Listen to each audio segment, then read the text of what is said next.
Assalamualaikum warahmatullahi wabarakatuh.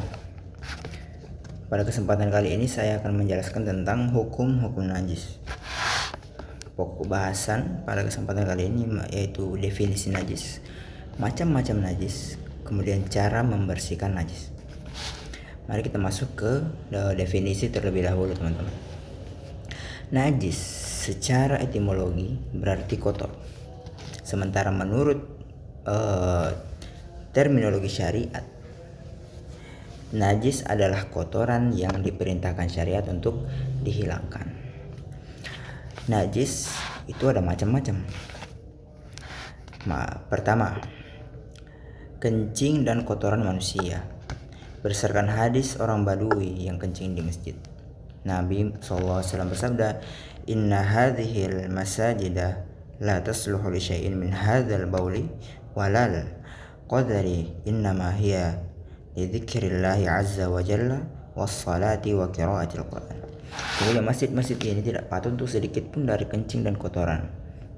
Masjid hanya didirikan untuk berzikir kepada Allah dan membaca Al-Quran. Kemudian yang kedua, darah haid. Berdasarkan riwayat bahwa Khawlah binti Yasar menemui Nabi SAW lalu berkata, "Wahai Rasulullah, aku punya satu baju dan bajunya aku kenakan saat haid." Beliau kemudian bersabda, "Apabila engkau sudah suci, basuhlah bekas darahnya lalu gunakan untuk sholat." Selain darah haid hukumnya suci, baik yang mengalir maupun tidak. Berdasarkan riwayat bahwa seorang musyrik memanah seorang muslim di tengah sholat lalu darahnya mengucur, tapi muslim tersebut masih melanjutkan sholatnya. Selanjutnya yang ketiga, kencing kotoran dan hewan.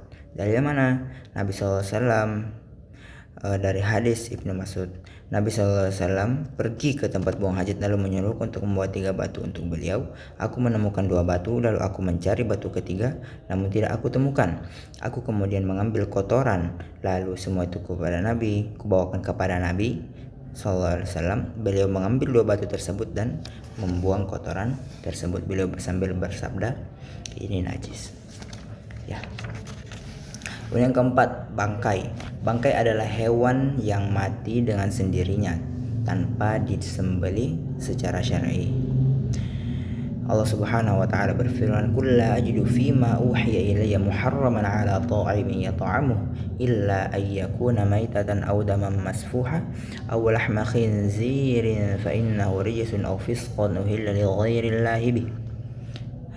Katakanlah, tidak kutapati di dalam apa yang diwahyukan kepadaku sesuatu yang diharamkan memakannya bagi yang ingin memakannya kecuali hewan yang mati, darah yang mengalir, daging babi, karena semua itu kotor, atau hewan yang disembelih bukan atas nama Allah. Termasuk dalam kategori bangkai adalah bagian tubuh hewan yang masih hidup, tubuh hewan yang masih hidup tapi terpotong. Nah, itu juga bangkai. Misal sapi kakinya dipotong, maka bagian yang terpotong itu adalah najis, teman-teman.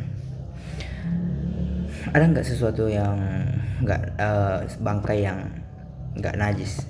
Ada, yaitu ikan dan belalang. Kemudian bangkai yang tidak memiliki darah mengalir itu juga tidak najis, seperti lalat. Kemudian yang kelima, daging babi. Daging babi itu adalah najis berdasarkan yang tadi juga. Kemudian yang keempat, air liur anjing. Berdasarkan sabda Rasulullah SAW, sucinya bejana seseorang di antara kalian apabila dijilati anjing adalah membasuhnya sebanyak 7 kali. Yang pertama diantaranya dengan tanah. Dalam hadis ini ada kata wuluk. Wuluk adalah anjing yang menurunkan lidah ke dalam bejana dan menggerak-gerakkannya, baik saat minum maupun yang lain. Yang ketujuh, air mazi. Air mazi itu air putih kental dan lengket yang keluar saat bercumbu rayu atau membayangkan hubungan badan. Keduanya ini tanpa disertai syahwat, tidak memancar dan tidak diairi oleh rasa lemas. Kemudian ini juga termasuk najis. Rasulullah SAW bersabda, "Wudu'lah dan dalam hadis Ali bin Abi Thalib saat bertanya tentang air mazi kepada beliau, "Wudu'lah dan basuhlah kemaluanmu." Kemudian yang ke-8, air wadi. Air wadi adalah air putih kental yang keluar selepas kencing atau ketika membawa beban yang berat. Nah, bagaimana cara menghilangkan najis? teman-teman semuanya. Yang pertama, membersihkan tanah yang terkena najis. Misal yang ke kasus pertama tadi, yang badui yang kencing di masjid itu, ya kan? Rasulullah SAW bersabda, biarkan dia menyelesaikan kencingnya dan tuangkan segayung air atau ember pada bekas kencingnya itu. Jika najisnya cair lalu mengering, najis sudah bersih. Berdasarkan hadis Abu Qilabah, ia berkata, apabila tanah mengering maka ia sudah bersih. Yang kedua, membersihkan air yang terkena najis. Air yang terkena najis, misal di dalam ember nih, kemudian dia terkena najis, ya kan? Pertama dengan membersihkan dengan cara menambah jumlah air atau membersihkan dengan menggunakan alat modern. Yang ketiga, membersihkan baju yang terkena najis. Bagaimana cara membersihkan baju yang terkena najis? Baju yang terkena najis dibersihkan dengan dibasuh air, digosok-gosokkan dan diperas sampai najisnya hilang. Kemudian 4, cara membersihkan karpet dari najis. Karpet dibasuh dengan air dengan alat pembersih modern atau digosok sampai najisnya hilang. Bagaimana cara membersihkan kulit bangkai hewan? Pertama, kulit bangkai hewan dagingnya halal dimakan. Cara membersihkannya adalah dengan disamak. Kalau yang haram dimakan maka kulitnya itu tidak, meskipun disamak itu tetap najis, teman-teman. Kemudian bagaimana cara membersihkan air kencing anak perempuan atau anak lelaki yang belum memakan makanan? Caranya dengan membasuh air kencing anak perempuan, sementara air kencing anak lelaki cukup diperciki air. Nomor 7, bagaimana membersihkan wadah yang dijilat anjing? Caranya, wadah dibasuh sebanyak 7 kali. Yang pertama dengan tanah. Berdasarkan sabda Rasulullah SAW, sucinya berjana seorang dari kalian apabila dijilat anjing adalah membasuhnya sebanyak 7 kali. Yang pertama diantaranya adalah dengan tanah. Bagaimana cara membersihkan air madhi dan wadi? Caranya, kemaluan dibersihkan lalu berwudu. Sesederhana itu. Kemudian cara membersihkan darah haid. Caranya adalah dengan dibasuh dengan air dan bekasnya masih ada, tidak membahayakan. Sabda Rasulullah SAW, air sudah cukup bagimu dan bekasnya tidaklah membahayakan. Cara membersihkan sandal yang terkena najis. Cukup digosok-gosokkan ke tanah hingga najisnya hilang.